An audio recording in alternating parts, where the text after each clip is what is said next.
The colony of Verdra was quiet and peaceful, far away from the wars and chaos of the galaxy. Its people worked hard, growing food and mining small resources. They lived simple lives, trusting each other.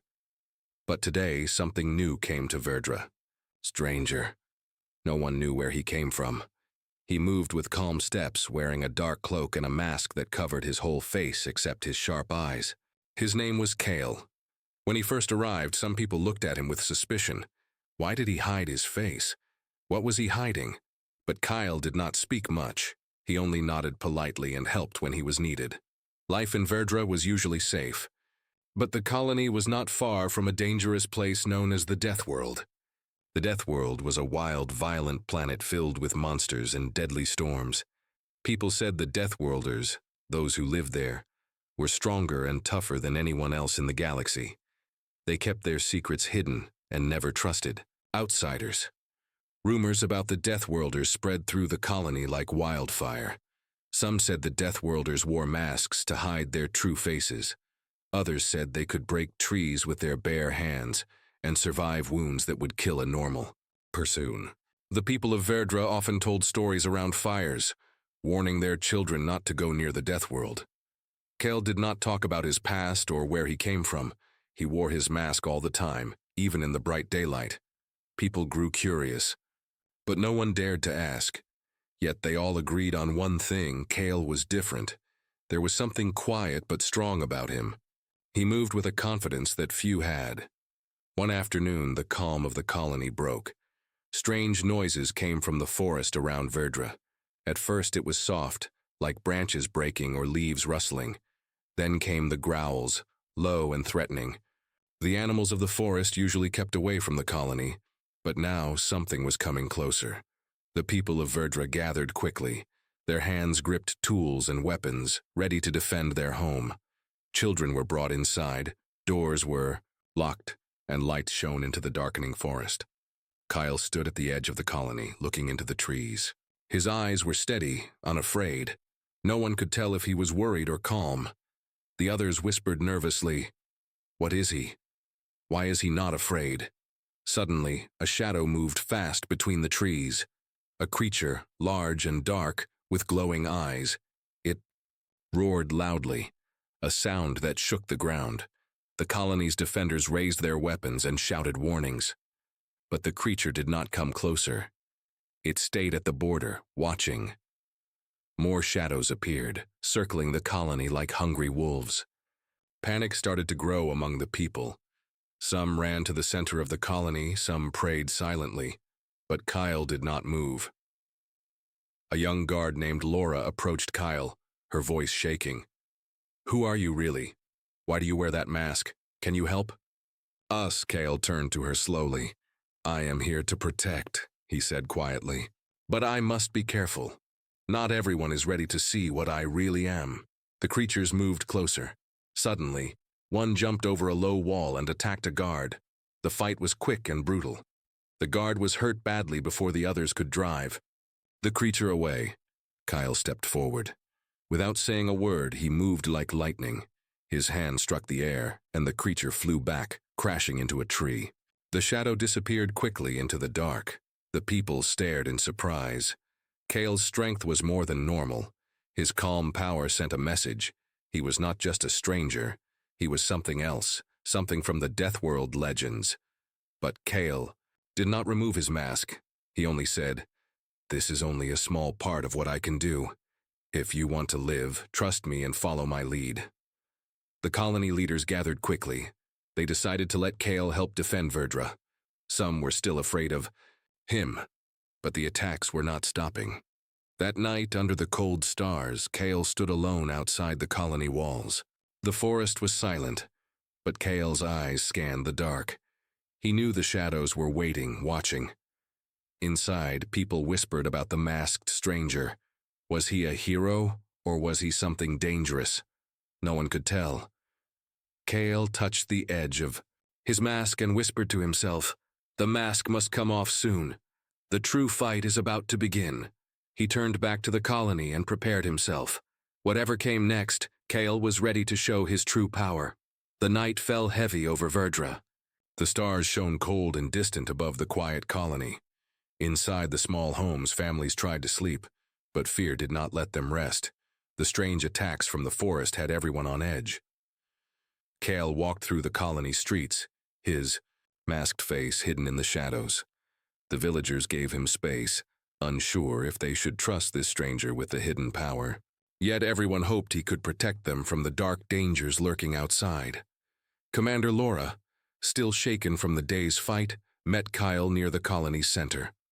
"The creatures are not ordinary," she said quietly. "They are fast, strong, and clever. This is more than just wild animals." Kyle nodded slowly. "These are Deathworlders' scouts," he said. "They watch us, waiting for a chance to attack. But they do not know I am here." Laura's eyes widened. "You mean you have fought Deathworlders before?" Kale did not answer directly. Instead, he stared toward the forest, where dark shapes moved between the trees like silent ghosts. Suddenly, the colony's alarm bell rang, a sharp, loud sound that cut through the night. The creatures had started their attack again. People rushed outside, grabbing whatever weapons they had. The shadows from the forest grew closer.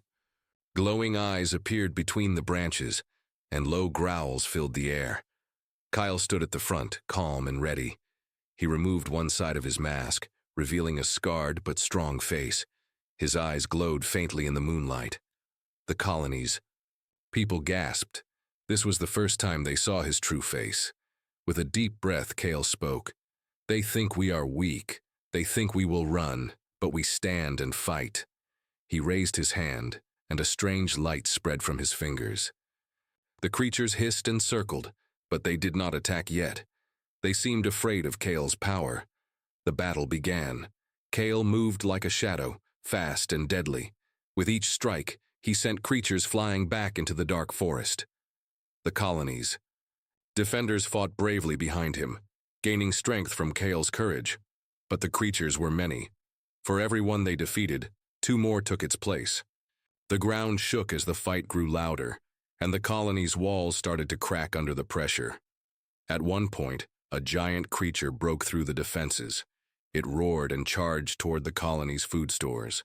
If it succeeded, the colony would starve. Kale saw this and shouted to Laura, "Stop it! Now!" Without hesitation, Kale sprinted after the beast. He jumped high, landing on its back. The creature tried to shake him off, but Kale held tight. With a powerful strike, Kale drove his hand into the creature's side. It howled and fell to the ground, shaking the earth. The colony cheered, but Kale knew the fight was far from over. As the battle died down, Kale turned to the people. "Tonight was just a test.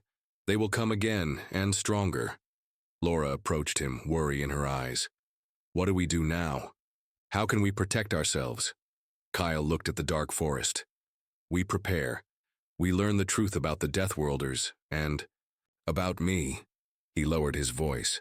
"There is more to my story than you know, and soon the mask will come off." The colony's people listened, their fear slowly turning into hope. Kyle was not just a stranger, he was their protector, and maybe the key to surviving the coming storm. Under the stars, the colony waited, knowing the real battle was still ahead. The next morning, the colony was quiet. The sun rose slowly, casting soft light over the damaged walls and trampled ground. The people worked to fix what the creatures had broken, but many eyes watched Kale with a new curiosity, and some with fear. Kale stayed away from the crowds. He needed time to think. The mask covered most of his face, hiding the scars and secrets beneath. But inside, his mind raced. He knew the Deathworlders better than anyone. He was once like them, born on a harsh, dangerous world where only the strongest survived. The mask was not just a cover, it was a shield, a way to hide who he truly was. Kyle walked to the edge of the colony, near the tall trees that hid the dark forest. He looked deep into the green shadows and remembered the past. Years ago, Kale's home planet was destroyed by a great war. He lost everything, his family, his friends, and his name. To survive, he learned to hide his true self. He wore the mask to protect others from fear. and to protect himself from enemies. Now on this peaceful colony, Kale hoped to find a new life, but the attacks told him that his past was not done with him. Suddenly a soft voice called from behind. "Kale, may I speak with you?" Kyle turned to see Laura, the colony's commander. Her face was serious but kind. "I want to understand," she said. "Why do you hide? What are you really hiding beneath the mask?" Kyle hesitated but saw the trust in her eyes. Slowly he lifted the mask just enough to show a small part of his face, scarred with one glowing eye. "I am from a death world," he said quietly. "A place where life is harsh and brutal. The mask is a part of me, a symbol of my past and my strength, but it also hides the pain I carry." Laura stepped closer. "We all carry pain, Kale. But here, you don't have to hide. We can help."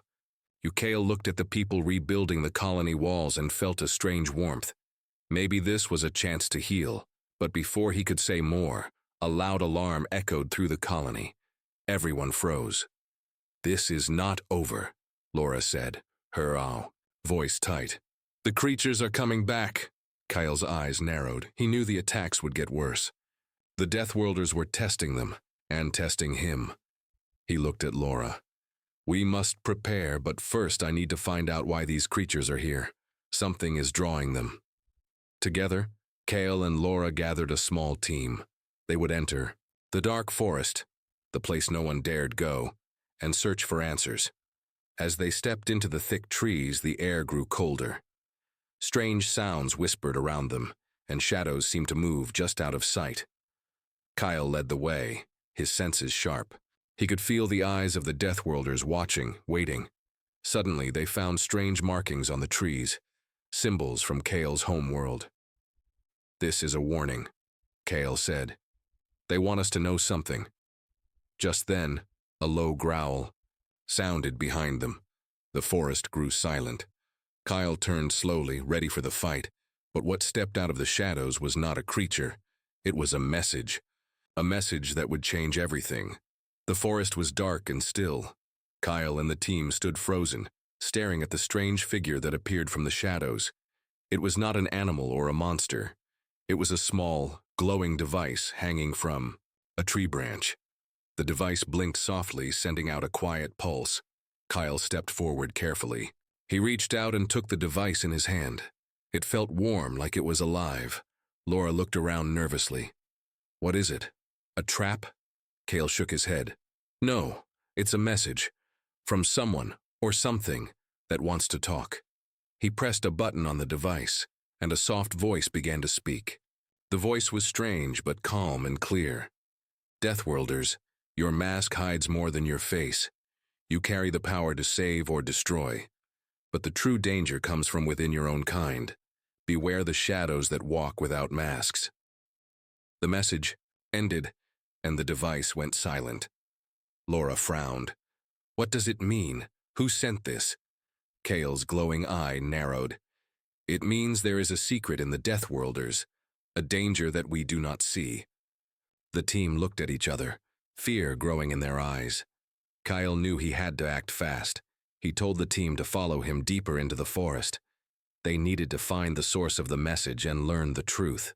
As they walked, the forest grew thicker. Strange noises surrounded them, soft whispers, rustling leaves, and the distant cries of unknown creatures. Suddenly, Kyle stopped. Ahead, hidden behind thick vines, was an old, ruined building. "This is not from this colony," Kyle said.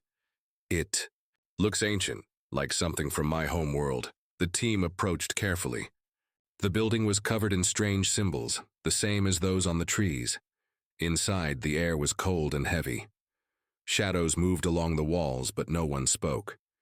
In the center of the room was a large stone tablet. It was carved with pictures and words Kale recognized. He read aloud. The Deathworlders were once divided. Some chose to hide behind masks, others walked openly with power. But a great war broke their unity. Now only those who reveal their true selves will survive. Laura looked at Kyle. "Is this warning for us?" Kale nodded. "Yes. The mask is more than a cover. It hides fear, anger, and power. If we do not face this, the colony will fall. Suddenly the ground shook. The forest seemed to come alive with danger. Kale grabbed Laura's arm. We must leave, now. They ran out of the building as the shadows around them grew darker and louder. Outside, the colony was waiting, unaware of the storm coming. Kale knew the real battle had just begun. The mask was falling, and the truth was about to be revealed. The sun was setting over the colony, painting the sky with red and orange colors. But the peace was about to break. Kale stood in the middle of the town square. The people gathered around, curious and worried. Kale took off his mask slowly. The crowd gasped. His face was scarred and strange, but his eyes were strong and clear. "Have hidden my true self for too long," Kyle said in a loud voice. "The mask is not just for me. It is for all of us who fear what we really are." Some people whispered, scared and confused. Others looked at Kale with hope. Suddenly, a loud roar came from the edge of the colony. Dark shapes moved quickly. Toward the town, Kyle's heart beat fast. "The danger is here," he said. "The time to hide is over." The attackers were Deathworlders without masks, strong, wild, and angry. They wanted to destroy everything. Kyle stepped forward, his face now clear for all to see. He raised his hands, glowing with energy. "Fight with me," he shouted. The colony's defenders took their weapons and charged. Kyle's power grew stronger without the mask. He moved fast, striking the attackers with powerful blows. Laura fought beside him, brave and fierce. The battle was hard and loud. Dust rose and the ground shook. Slowly, Kale's side pushed the attackers back, but Kale knew the fight was not over. The mask had fallen, but the real test was just beginning. He looked at the crowd. "We must stand together, without hiding. Only then can we survive." The people nodded, their fear changing to courage. Kale smiled. For the first time, he felt hope. The mask was gone, but the true strength had only just begun. The night was dark, but the colony was awake. Everyone was on alert after the attack. Kyle stood on a small hill outside the town. His eyes shone like stars in the night. He knew the attackers would come again. This time he had to show his full power. Suddenly, the ground started to shake. The enemy was coming back, stronger and more dangerous. Kale did not hide anymore. He stepped forward and shouted a powerful command. The earth around him glowed with blue light. His hands crackled with energy. The attackers charged, but Kale was ready. He moved faster than anyone could see. His strikes were like lightning, strong and deadly. One by one, the Deathworlders fell. The colony's people watched in awe. They had never seen such power. Kyle's true strength was no longer hidden behind a mask. It was real and fierce. After the battle, Kyle turned to the people. "This is who we are," he said. "Strong, brave, and not afraid to fight for what is ours." The people cheered. They felt safe with Kale leading them. Kale smiled. The mask was gone forever, and with it the fear. Now the colony was ready for whatever came next. The sun rose slowly over the colony. The battle was over, but the feeling of fear stayed for some time. Kale walked through the streets. People looked at him with respect and gratitude. No one was afraid of him now. They saw him as their protector. But Kale knew the fight was not finished. The attackers had retreated, but they would return. He looked at the sky and thought about the Deathworlders. They were strong, but also proud. Kyle decided to visit the elders of the colony. He wanted to prepare everyone for the future. The elders welcomed him. They talked about the past and what the colony must do next. Kale shared his story, the truth about the mask and his hidden power. The elders listened carefully. They realized that hiding strength only brought danger. Together, they made a new plan. The colony would no longer hide behind fear. Kale promised to teach the people how to protect themselves, to be strong like him. The colony started to change. People trained and learned to fight. Kyle became a leader, not just by power, but by trust and hope. The mask was broken, but the spirit inside Kyle was stronger than ever. He looked out to the eye. horizon, ready for whatever would come next. The Deathworlders had learned one thing: never underestimate those who hide their true strength.